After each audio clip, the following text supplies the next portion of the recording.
Olá, bom dia! Que bom que você está aqui acompanhando a nossa série da leitura do Evangelho segundo João. Hoje nós vamos ler o capítulo 13, mas antes eu quero falar com você que nós já passamos da metade do livro, que tem aí 21 capítulos no total, e no final, no último capítulo, nós faremos uma live ao vivo no Instagram para fazer o encerramento. Você não pode perder.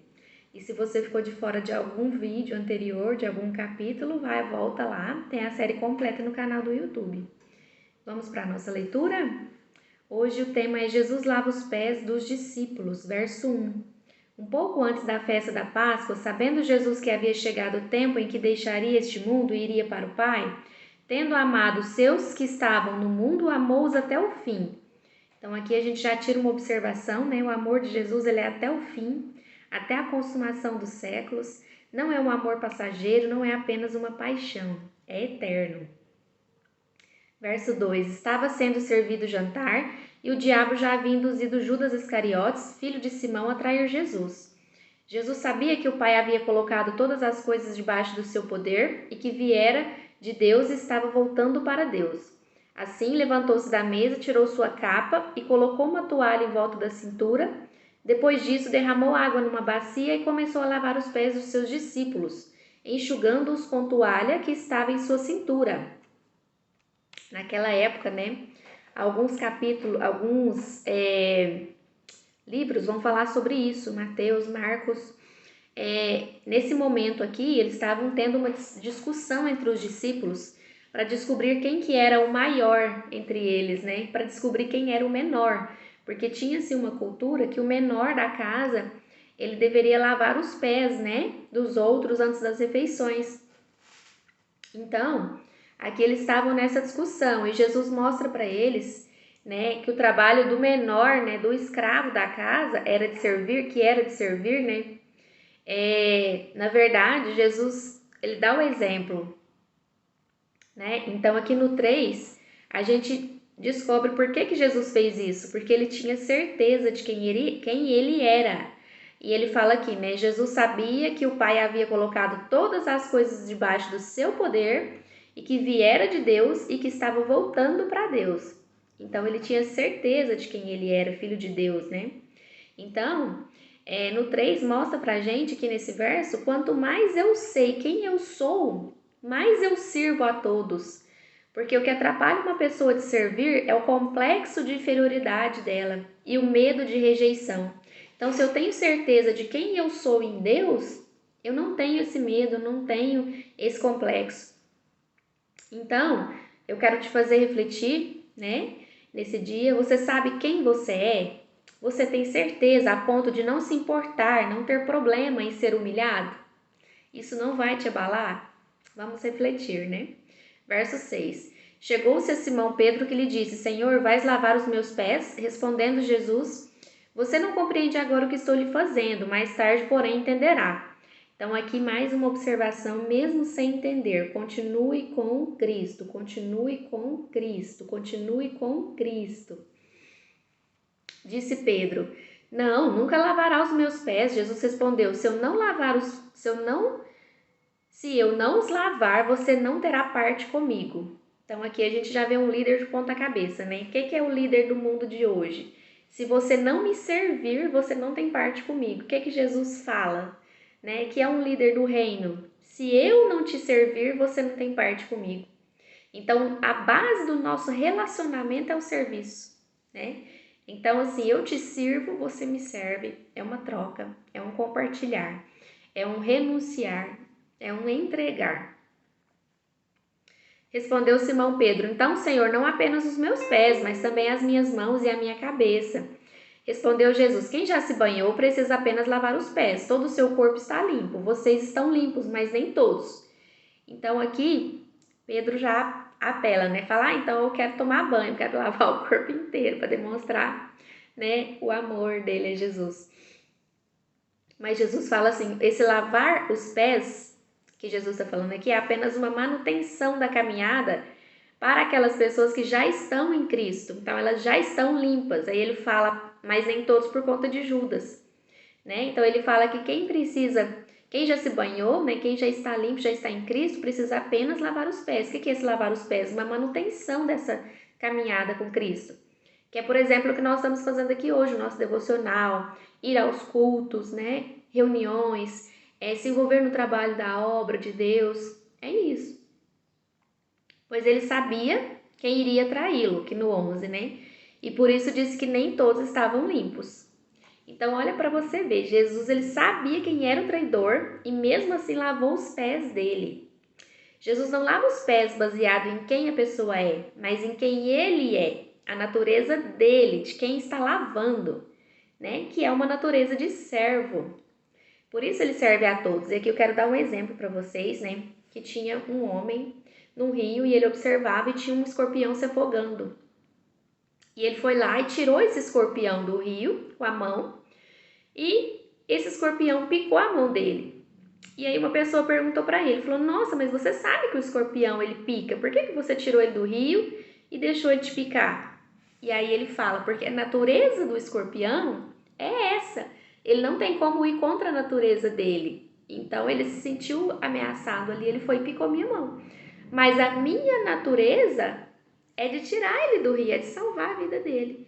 Então eu não posso deixar que a natureza dele, né, afete a minha natureza.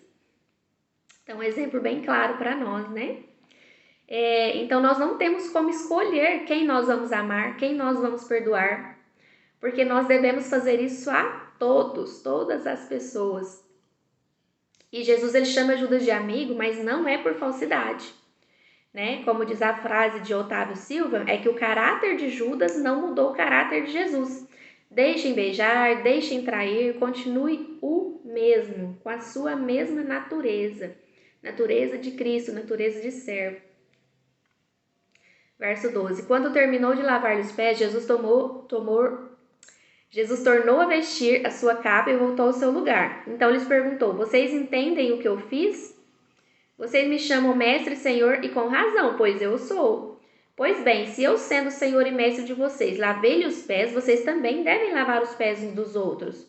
Eu lhes dei o exemplo para que vocês façam como lhes fiz. Então, o que justifica a nossa presença no mundo é o nosso serviço, como diz o pastor Josué Gonçalves, né? Qual problema nós resolvemos no mundo? Nós não viemos para criar mais problemas, nós viemos para servir alguém, né? Porque quem não serve, não serve, como diz o Douglas Gonçalves. E aí, você é prejuízo ou recurso? Ganho ou lucro? Gasto ou lucro? Onde você está, né? Nós nascemos para servir com os nossos dons, os nossos talentos, as habilidades que Deus nos deu, né? Você está servindo, você está utilizando tudo isso que você vê, seu pacotinho, para servir a Deus, em prol do reino, para a glória de Deus? Ou você está apenas utilizando para o seu bem próprio? Aqui no verso 16, digo-lhes verdadeiramente que nenhum escravo é maior do que o seu senhor, como também nenhum mensageiro é maior do que aquele que o enviou. Agora que vocês sabem essas coisas, felizes serão se as praticarem. Não estou me referindo a todos, conheço os que escolhi, mas isso acontece para que se cumpra a escritura. Aquele que partilha do meu pão voltou-se contra mim. Aqui Jesus está falando de uma profecia que está lá no Salmo 41, 9. Depois você vai lá e olha, ele está se referindo a Judas, né? Que um amigo que ele partilhava o pão voltou-se contra ele, traiu. Estou lhes dizendo antes que aconteça, a fim de que quando acontecer, vocês creiam que eu sou.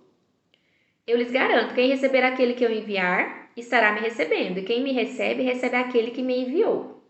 E aqui nós temos um princípio, que quando você recebe, aceita o enviado, você está aceitando quem enviou. E isso serve tanto para Deus como para Satanás, né? Então aqui vai um alerta para nós. O que nós estamos recebendo, aceitando na nossa vida. Verso 21. Depois de dizer isso, Jesus perturbou-se em espírito e declarou, digo-lhes que certamente um de vocês me trairá. Então aqui Jesus é claro e reto. Seus discípulos olharam uns para os outros sem saber a quem ele se referia. Um deles, o discípulo a quem Jesus amava, estava reclinado ao lado dele. Gente, é muito lindo a forma como João se considerava. Esse é o maior título que uma pessoa pode receber. Quem é você? Eu sou o discípulo a quem Jesus amava. né? Então é muito lindo. Simão Pedro fez sinais para esse discípulo, como a dizer: perguntei-lhe a quem ele está se referindo. Inclinando-se para Jesus, perguntou-lhe: Senhor, quem é? Respondeu Jesus: aquele a quem eu der esse pedaço de pão molhado no prato. Então, molhando o pedaço de pão, deu-lhe a Judas Iscariotes, filho de Simão. Então, essa cultura aqui na época do pão molhado, ela é no sinal de honra e amizade. É como se fosse o primeiro pedaço de bolo hoje de aniversário. Para quem que você vai dar o primeiro pedaço de bolo? Né? Então, isso significava honrar a pessoa, né? Considerá-la amiga. Então, logo Judas comeu o pão, Satanás entrou nele. O que você está para fazer? Faça depressa, disse-lhe Jesus. Mas ninguém à mesa entendeu por que Jesus lhe disse isso, visto que Judas era o encarregado do dinheiro. Alguns pensaram que Jesus estava lhe dizendo que comprasse o necessário para a festa, ou que desse algo aos pobres. Assim que comeu o pão, Judas saiu e era noite. Depois que Judas saiu, Jesus disse: agora o Filho do Homem é glorificado, e Deus é glorificado nele. O que é glória para Jesus?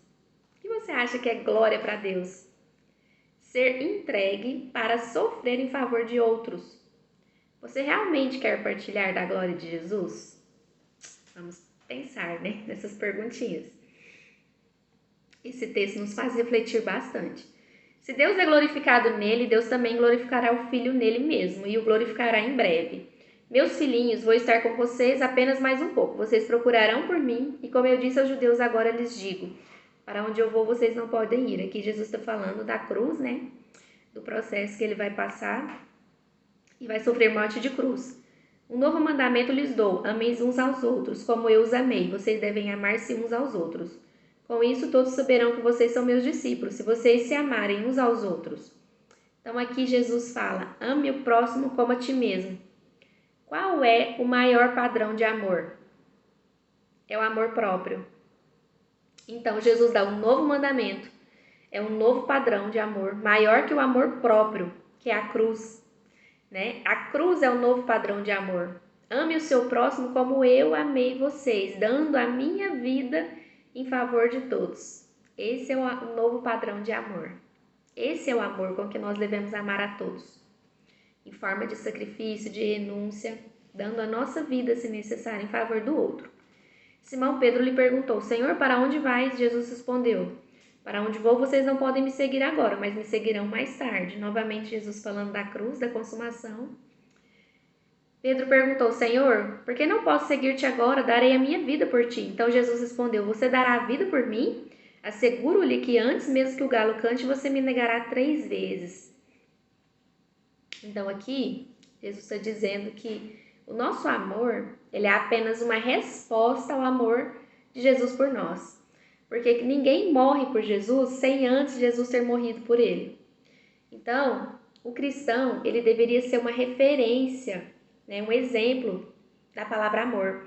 Por exemplo, quando a gente fala assim, refrigerante, que nome que vem na sua cabeça, né? Coca-Cola. Cristão, deveria vir amor, né? Então, assim, geralmente não é o que tem acontecido. Então, que a gente possa refletir nessa mensagem, que a gente possa buscar de Deus o que Ele tem para a nossa vida, né? Que nós possamos aí cumprir, viver esse chamado, esse mandamento de Jesus, amando uns aos outros, verdadeiramente, servindo a todos. Que Deus tenha falado ao seu coração, que Deus te abençoe e até a próxima semana. João, capítulo 14, não perca!